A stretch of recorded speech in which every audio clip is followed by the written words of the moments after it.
In today's video, I'm going to be showing you how you can recover lost sales with this abandonment flow setup for your e-commerce brand. Now, my name is Noah. I help brands increase their profitability, recover lost sales, and engage customers to build brand loyalty.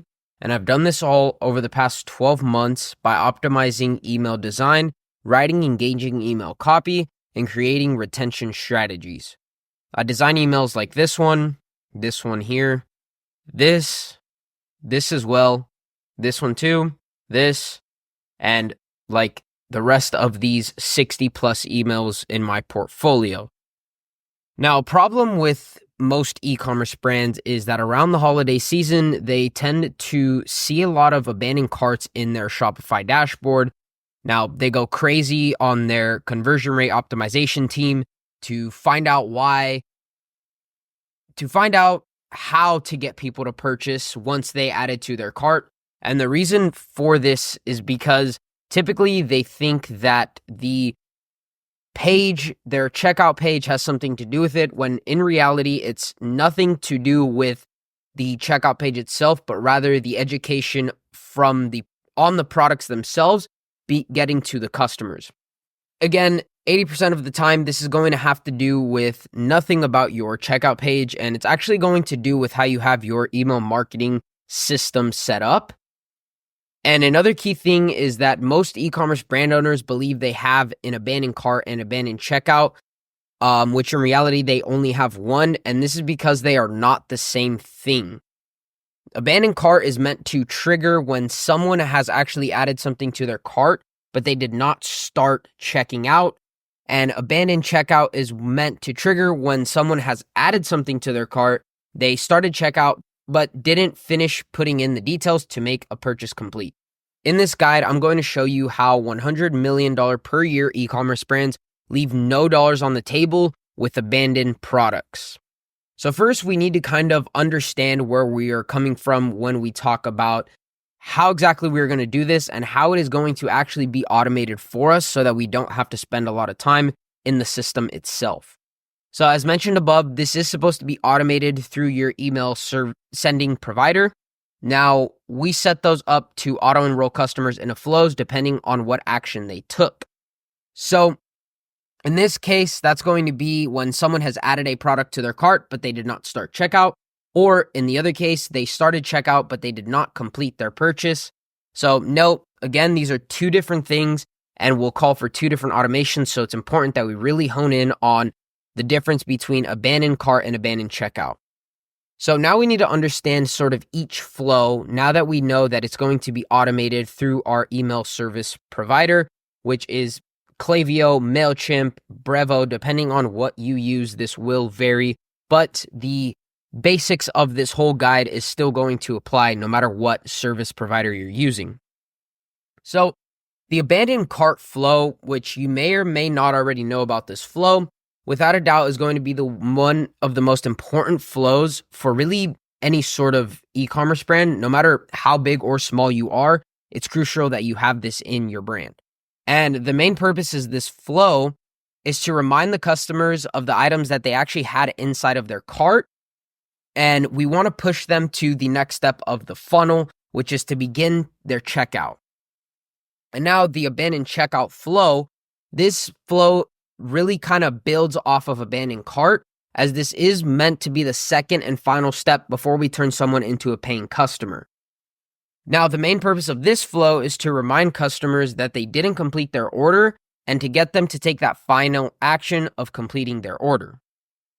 So, how do we necessarily set this up inside of Klaviyo? Now, for this account, and I can't share any of my clients' accounts or risk any of that stuff being leaked due to NDA reasons, I have the actual trigger of what you can do here. So since I wasn't able to install it on my free account because I don't have a Shopify account, here are the exact triggers that you will need to use if you are using Klaviyo. Note, this is for Klaviyo specifically, so if you're not using Klaviyo, I'm not sure exactly how it would work, but I'm sure there are multiple guides and you can contact the support of your email service provider there, and they should be able to help you out. But it's going to be an added to cart with the filter being checkout started 0 times since starting this flow.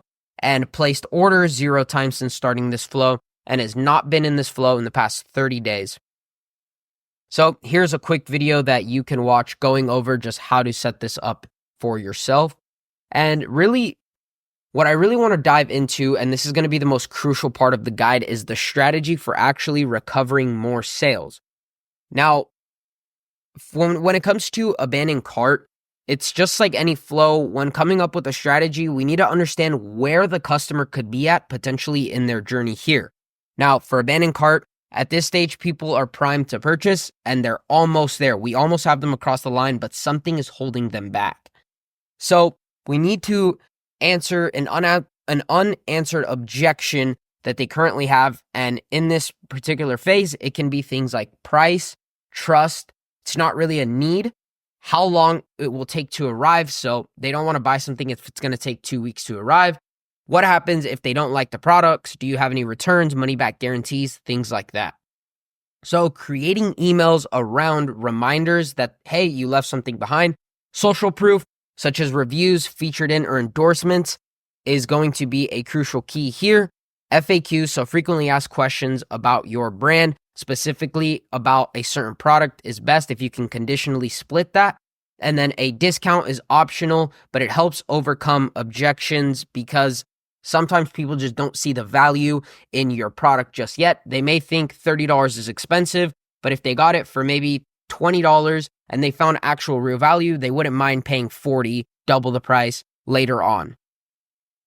So we need to handle their objections within a certain amount of time because these people are ready to buy. But again, they have that just one objection, 2 objections that are holding them back. So to do this, it's best to set this flow up to achieve that over a 7-day period. So day 0, this is going to be a very simple email and it's just going to remind them that they left something behind.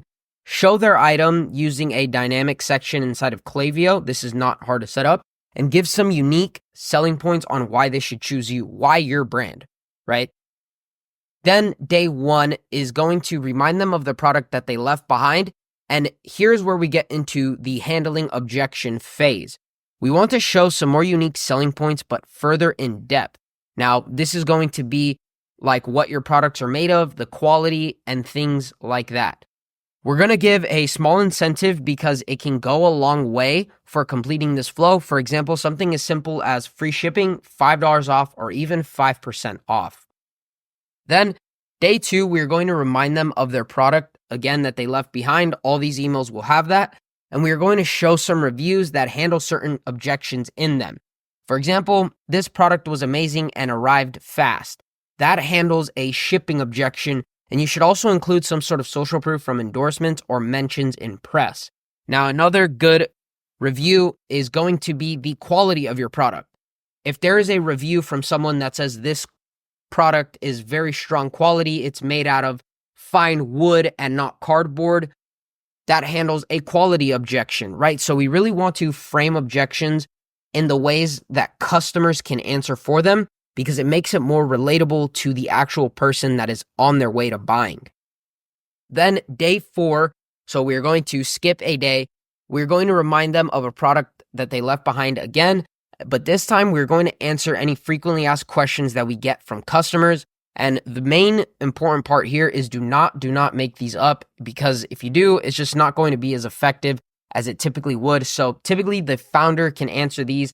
And an amazing thing that works for this email specifically is a plain text from the founder answering these directly from himself, herself, whoever the founder is. Just a plain text from them answering it directly from them will crush here.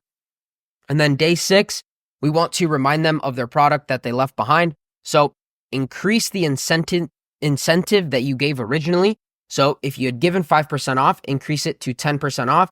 And add urgency that this will expire in 24 hours. And if you do not want to increase the incentive, just let them know of the one from the previous email. And this email will just act as a reminder and that it is expiring in 24 hours. So in this case, if you don't want to increase it, it would just be, hey, your 5% off will expire in 24 hours.